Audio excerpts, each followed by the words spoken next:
Halo semuanya, nama saya Catherine, saya dari kelas 10 AIIS. Hari ini saya akan menjelaskan tentang pembagian zaman prasara berdasarkan geologi dan juga berdasarkan arkeologi. Nah, yang pertama, pembagian zaman prasara berdasarkan geologi. Masa yang pertama, masa Arkaikum, atau kita sebut sebagai zaman tertua, awal ataupun permulaan.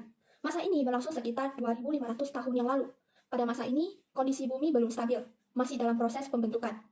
Dan terdapat banyak gunung Merapi, yang menyebabkan kondisi suhu bumi menjadi sangat panas. Oleh karena itu, belum tampak tanda-tanda kehidupan. Masa yang kedua, masa Paleozoikum atau zaman primer. Masa ini berlangsung sekitar 340 juta tahun yang lalu. Pada masa ini, kondisi bumi mulai stabil. Terjadi penurunan suhu, yaitu suhu bumi menjadi lebih dingin. Pada masa ini juga tampak tanda-tanda kehidupan, yaitu dengan munculnya mikroorganisme atau bersel satu dan juga sejenis amfibi, yaitu hewan yang bisa hidup di darat dan juga di laut. Masa yang ketiga, masa Mesozoikum atau zaman sekunder ataupun kita sebut sebagai zaman reptil. Masa ini berlangsung sekitar 140 juta tahun yang lalu. Pada masa ini, yang paling berkuasa yaitu para reptil raksasa, hewan yang bertubuh besar. Serta, pada akhir dari masa ini, muncul jenis burung dan juga binatang menyusui tingkat rendah. Pada masa ini juga terjadi kepunahan massal bagi reptil raksasa karena diakibatkan oleh hujan meteor. Masa yang keempat, masa Neozoikum. Masa ini berlangsung sekitar 60 juta tahun yang lalu. Pada masa ini, keadaan bumi sudah mulai stabil, dan kehidupan sudah mulai berkembang dan beragam jenis. Pada masa ini terbagi menjadi dua zaman, yaitu ada zaman tersier, ataupun kita sebut sebagai zaman ketiga, dan zaman kuarter, kita sebut sebagai zaman keempat. Pada zaman kuarter, terbagi lagi menjadi dua masa, yaitu masa Pleistosen dan juga masa Holosen. Yang selanjutnya, pembagian zaman prasara berdasarkan arkeologi. Zaman yang pertama, zaman Paleolitikum atau zaman batu tua. Pada zaman ini, tempat tinggal manusia prasara itu masih bersifat nomaden, yaitu berpindah-pindah atau tidak menetap. Kenapa mereka berpindah-pindah? Karena tergantung kepada sumber makanan, sumber air, dan juga hewan buruan mereka. Cara mereka memenuhi kebutuhannya juga masih menggunakan sistem food gathering, yaitu berburu dan juga mengumpulkan makanan. Untuk yang laki-laki, mereka pergi berburu, sedangkan untuk yang perempuan, mereka mengumpulkan makanan. Pada zaman Paleolitikum juga, mereka masih belum mengenal adanya api, dan alat-alat yang mereka hasilkan itu masih sangat kasar dan juga belum diasah. Zaman yang kedua, zaman Mesolitikum atau zaman Batu Tengah. Pada zaman ini, tempat tinggal manusia prasara sudah mulai berkembang, yaitu menjadi semi-sedentir, yaitu kadang-kadang mereka berpindah tempat, kadang-kadang mereka menetap.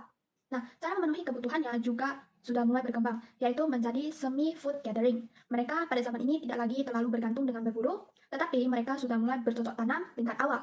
Sistem yang mereka gunakan yaitu namanya sistem huma, dengan cara membakar hutan dan tidak memperhatikan teknik penyuburan tanah.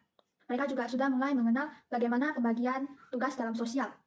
Nah, pada zaman ini mereka mulai mengenal api dan juga alat-alat yang mereka hasilkan itu sudah mulai diasah. Zaman yang ketiga, zaman Neolitikum atau zaman batu baru. Pada zaman ini, tempat tinggal manusia prasara sudah benar-benar berkembang, yaitu menjadi menetap atau sedenter. Mereka sudah mulai membuat rumah. Untuk cara memenuhi kebutuhannya, mereka juga sudah berkembang, yaitu menjadi food producing. Mereka tidak lagi bergantung dengan berburu dan mengumpulkan makanan, tetapi mereka sudah mulai bercocok tanam dan juga beternak. Pada zaman ini juga mereka sudah mengenal api. Alat-alat yang mereka hasilkan itu semuanya sudah diasah dan juga dihaluskan. Nah, pada zaman ini juga mulai adanya kepercayaan, yaitu kepercayaannya terbagi menjadi tiga jenis. Yang pertama animisme, kepercayaan terhadap roh nenek moyang. Yang kedua kepercayaan dinamisme, yaitu kepercayaan terhadap benda-benda yang memiliki kekuatan gaib. Dan yang ketiga totemimisme, yaitu kepercayaan terhadap roh-roh hewan. Zaman yang keempat, zaman megalitikum, zaman batu besar. Pada zaman ini, kehidupan manusia prasara benar-benar sudah berkembang jauh lebih baik daripada zaman-zaman sebelumnya. Untuk tempat tinggal sendiri, mereka sudah menetap. Untuk cara memenuhi kebutuhan, mereka juga sudah food producing. Dan zaman ini juga mereka sudah mengenal api. Ada ritual dan upacara. Bangunan-bangunan yang digunakan itu ada seperti menhir, fungsinya sebagai penyembahan. Lalu ada punden berunda, fungsinya juga untuk penyembahan. Kemudian ada kubur batu, seperti namanya kubur, jadi untuk kuburan.